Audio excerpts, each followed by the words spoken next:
Hello mga bossing, kayo po ba mga bossing ko ay isa sa mga lagi namumblema tungkol sa usapin ng pera, buhay pag-ibig, magulong pamilya, lagi na lang may karamdaman, asya mga bossing, huwag kang panghinaan ng loob, marami tayong pwedeng gawin po dyan. Ito pa mga bossing, kailangan focus ka lamang, concentrate habang ginagawa nyo po ito. Gawin nyo po ito sa liwanag ng sinag ng araw sa umaga ng 6:30 or kaya po ay alas 7 or kaya po ay basta matatapos hanggang alas 8. Kailangan may konting oras ka para maibilad kung ano man wini-wish po ninyo mga bossing. Ngayon po mga bossing, kailangan lamang po natin ng ballpen. Ngayon po mga bossing, mas mainam ay lapis or kaya po ay kulay pula. Kaya lang po, dahil ito'y binibidyo ko para kitang-kita po ninyo ang aking isusulat. Ngayon po mga bossing ko, kumuha ka ng buo. Mas mainam ay buo, pero kung wala ka pong buo, pwede na rin po ang durog. Ang importante po dyan, makakapag-focus ka sa mga wini-wish po ninyo. Halimbawa mga bossing, lagi na lamang po kayong walang pera, bagamat kayo naman ay masipag na tao, isulat nyo dito yung amount na matagal mo nang pinapangarap. Halimbawa, gusto nyo na magkaroon ng 1,000,000. Yan, 1,000,000. Yan. Sulat nyo po ganyan. Magkakaroon ako ng 1,000,000 ngayong buwan na ito or kaya ngayong taon na ito mga bossing. Pagkatapos po nito mga bossing, sulat nyo rin po dito. Halimbawa, kayo po ay may karamdaman. Sulat nyo po dito, good health.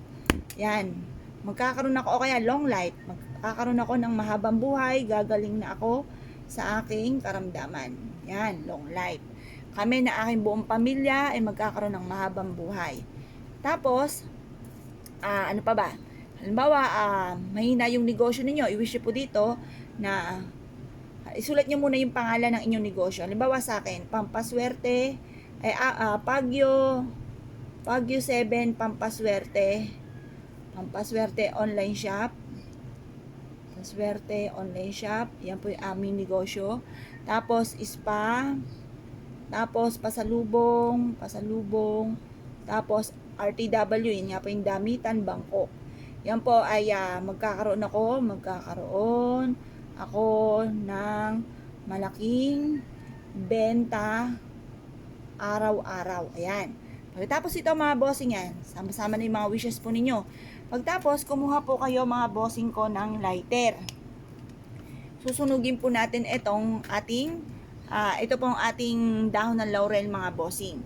Pagkatapos, kung hindi nyo po susunugin mga bossing, pwede rin naman na ilagay nyo po siya, painitan nyo muna siya sa sinag ng araw hanggang alas 8. Tapos, ilagay nyo po siya sa ilalim ng inyong unan. Pwede rin naman po yan mga bossing.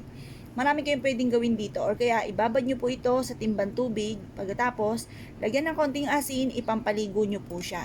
Ngayon pa mga bossing, ito po tapos yung ibang ganto nyo, ilagay nyo po sa mangkok, itong dahon ng laurel na ito. Tapos, lagyan nyo siya sa ilalim ng inyo pong higaan. Ang dulot po nito ay napakaswerte. Kaya kung kayo pinaniniwala at na-issue po itong gawin, huwag na po kayo magpatumpik-tumpik pa. Proven po ito na napakaswerte. Basta i-mindset nyo na simula na ito ng tagumpay po ninyo sa inyong pong buhay. Yan lang po mga bossing. Salamat po!